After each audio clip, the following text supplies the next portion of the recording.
آپ کہیں گے کہ تو نوجوان پیر صاحب ہے، پیر تو بوڑھے ہوتے ہیں،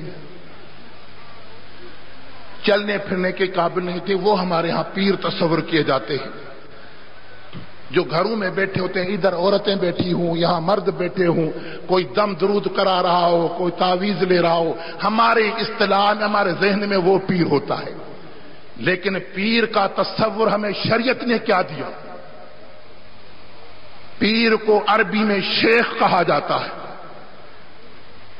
شیخ کی تعریف شریعت نے کیا کی ہے؟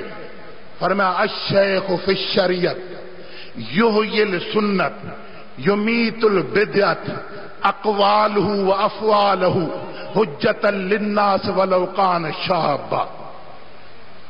شیخ پیر وہ ہے جو سنت کو زندہ کرتا ہے، بدعت کو مٹاتا ہے، اس کا قول فعل لوگوں کے لیے حجت اور دلیل ہے، اگرچہ وہ عمر میں جوان ہوتا ہے لیکن وہ اللہ کے دربار میں عظیم شیخ ہوتا ہے۔ اللہ کے فضل سے ہمارے شیخ جوانی کی عمر میں اپنے مرشد مربی کے توسل سے وہ مقام پایا۔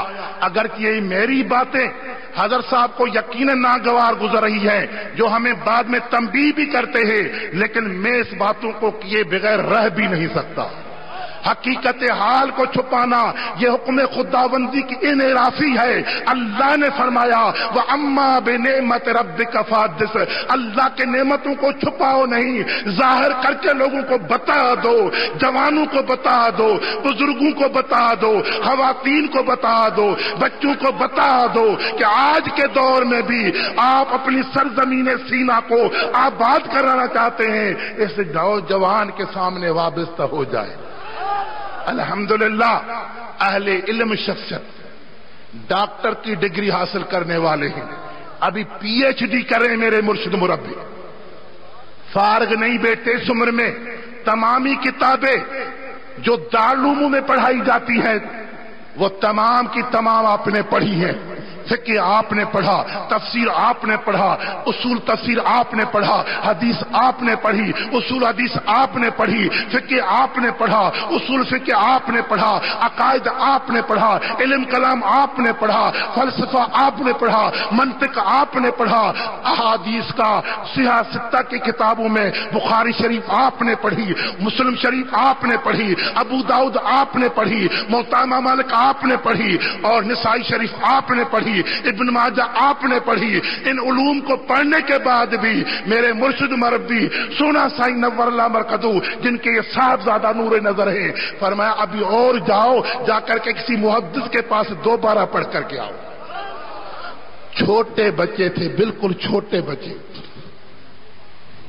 ابھی پرائمری بھی پاس نہیں کی تھی، تو حضرت صاحب نے فرمایا تھا کہ ایک اچھا قاری ہے، قاری محمد طفیل صاحب، اہل سنت والجماعت کا ایک عظیم قاری حیدرآباد شہر سندھ میں رہا ہے، فرمایا ان کے پاس بھیج دو، جو سبع اشر کا قاری ہے ان کے پاس قرات پڑھ کر کے آئے۔ بھیجا، بالکل چھوٹا بچہ، صغیر بھی بہت ہی چھوٹا، اتنا دور گھر سے نکال جا، وہ بھی پیر زادہ ہو، پیر کا بیٹا ہو۔ حضرت صاحب جب چھوٹے تھے حضرت سونا سائی کو کہتے تھے حضور میں پیر نہیں بنوں گا، سائیں میں پیر نہیں بنوں گا، چھوٹے تھے بہت۔ فرمایا نام لے کر کے پکار کر فرماتے ہیں آپ کو میں پیر میں کب بنا رہا ہوں، آپ کو تو فقیر بنا رہا ہوں، فقیر۔ آج میرے مرشد مربی جو اس فقیرانہ لباس میں ملبوس ہو کر کے ہمیں فقیر بنانا چاہتے ہیں، ارے فقیر کا مفہوم کیا ہے؟ آپ نے سمجھا فقیر تو ہم بھکاری کو بولتے ہیں، ہاں ہاں ہم بھی بھکاری ہیں، لیکن دنیا داروں کے نہیں، دولت مندوں کے نہیں، اقتدار والوں کے نہیں، سیاست والوں کے نہیں، مدینے کے بھکاری ہم بھی ضرور ہیں۔ تو بتاؤ تم مدینے کے بھکاری بننا چاہتے ہو یا نہیں؟ بولو تو صحیح، آپ کے قائد کون ہے؟ بولو رسول اللہ۔ کون ہے قائد؟ یا اللہ تم دیکھ رہا ہے ہمارے ہاتھوں کو، فیصل آباد کے جوانوں کو، پنجاب کے اس شاخ کو تو دیکھ رہا ہے، یا رسول اللہ ہمارا قائد تم ہی ہے، اور تمہارے دستے نگر سے ہمارے وہ سینے جو نہایت ہی پیاسے ہیں ان کو ہم لبریز کرنا چاہتے ہیں، اور اس توسل سے آپ کے حکم سے کہ میرے امت میں علماء ربانی جو آئیں گے ان سے وابستہ ہو جانا۔ اللہ اکبر، اللہ اکبر، یا رسول اللہ، یا نبی، یا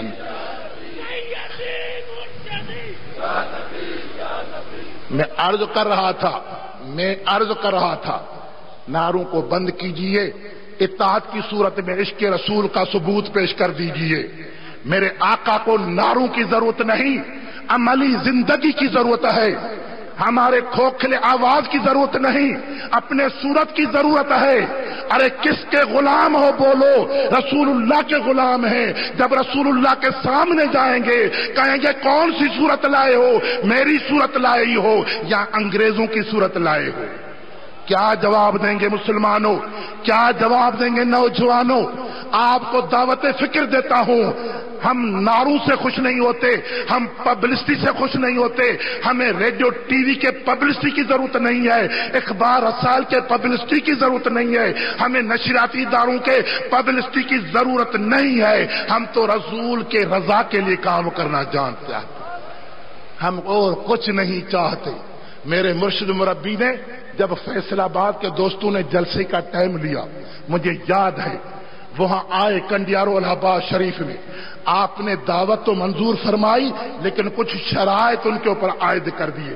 مولانا غلام غوث بیٹھے ہیں سامنے، انہوں نے دعوت دی، فرمایا کہ بات سن لو میاں، ہم آئیں گے لیکن ایئرپورٹ پہ آپ کو جلوس نہیں لانا۔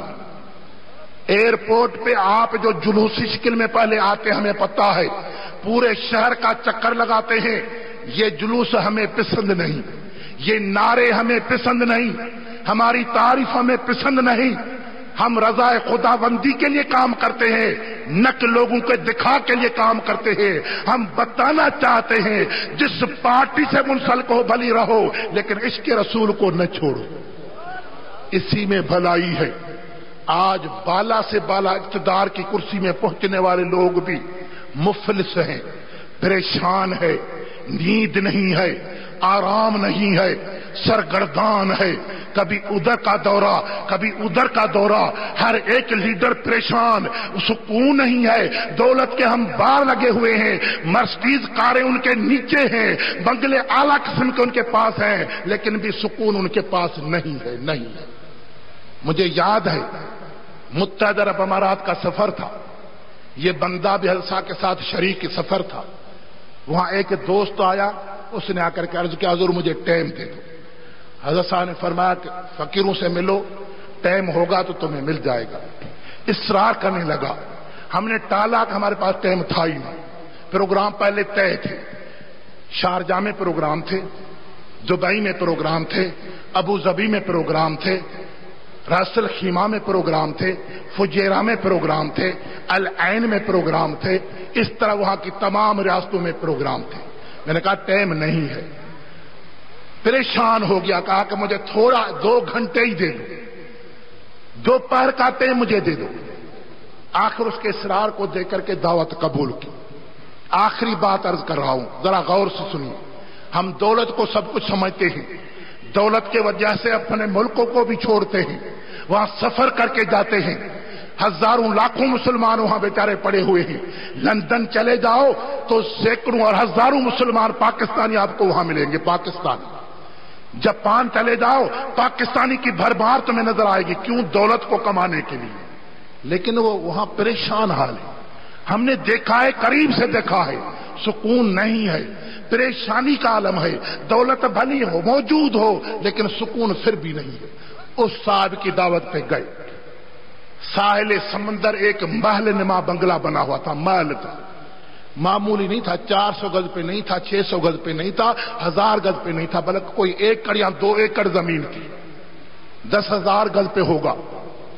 اس میں محل بنا ہوا تھا ساحل سمندر دبئی میں، وہاں لے گیا، کئی دروازے تھے اس کے، ہر دروازے پہ 4 4 5 5 گاڑیاں اعلیٰ قسم کی کھڑی تھی، اندر بٹھایا، حضرت صاحب نے نصیحت فرمائی، حضرت صاحب کا کام یہ ہے، کھانا فرماتے ہیں بعد میں دیکھا جائے گا، پہلے ہمارا کام یہ ہے، ہماری یہ غذا ہے۔ آپ نے نصیحت فرمائی کہ اللہ کے بندے یہ چیزیں یہاں رہ جائیں گی۔ ہزاروں قطار رو رہا تھا۔ جب حضرت صاحب نے نصیحت فرمائی، ذکر کی تلقین کی، اس نے ذکر کا وظیفہ سیکھا، نیچے گر پڑا، رو رو کے برا حال ہوا اس کا۔ کہنے لگا حضور میری التماس ہے، میں کب کا مر چکا ہوتا، کئی مرتبہ میں نے خودکشی کی کوشش کی ہے، لیکن بھائیوں نے مجھے بچا لیا ہے، میں پریشان ہوں۔ ہم نے کہا یہ پریشان ہے؟ اتنے مال کا مالک، تجارتی بازار، دبئی کی بازار میں جو تجارتی منڈی ہے سب سے بڑی، اس میں اعلیٰ قسم کی بلڈنگ اس کی اپنی ملکیت تھی، اس میں کمپیوٹر لگے ہوئے تھے اور پوری دنیا سے سونے کا ویاپار کرتا تھا۔ یہ پریشان ہے؟ کیا پریشانی؟ کہا حضور مجھے گزشتہ سال جو نقصان ہوا ہے اس وجہ سے میں نے خودکشی پہ ارادہ کر لیا کہ زندہ اب نہیں رہوں گا، اس سے موت اچھی ہے۔ 40 کروڑ ڈالر کا مجھے نقصان ہوا، لیکن پھر بھائیوں نے مجھے بتا دیا میں پاگل ہو گیا تھا، ابھی تھوڑا تھوڑا مجھے نارمل میں ہو رہا ہوں، میرے لیے دعا کریں، آپ کے سوا کوئی سہارا نظر نہیں آتا۔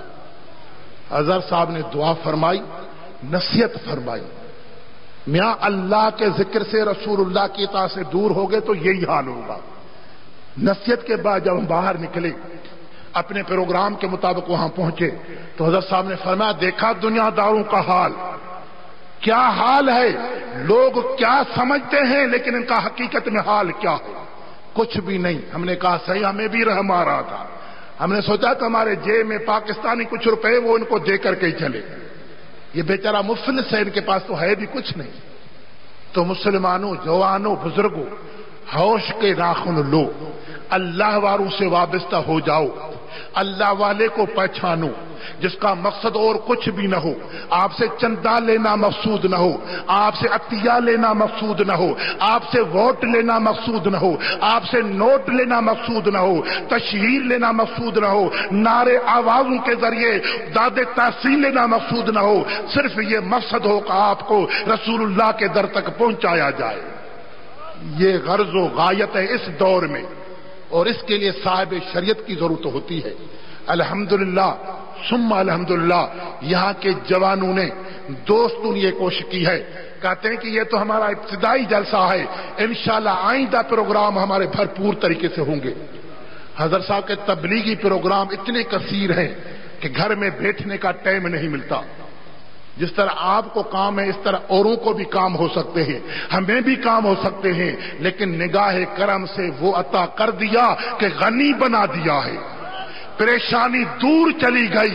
اللہ والوں کے صدقے میں جو لوگ وزراء، عمرا، پرائم منسٹر، پریزیڈنٹ پاکستان کے دروازوں پہ دھکے کھاتے ہیں اور وہ وہاں سے چل کر کے ان کے دروں کے آ کر کے دھکے کھاتے ہیں، یہ زندہ مثال عرض کر رہا ہوں۔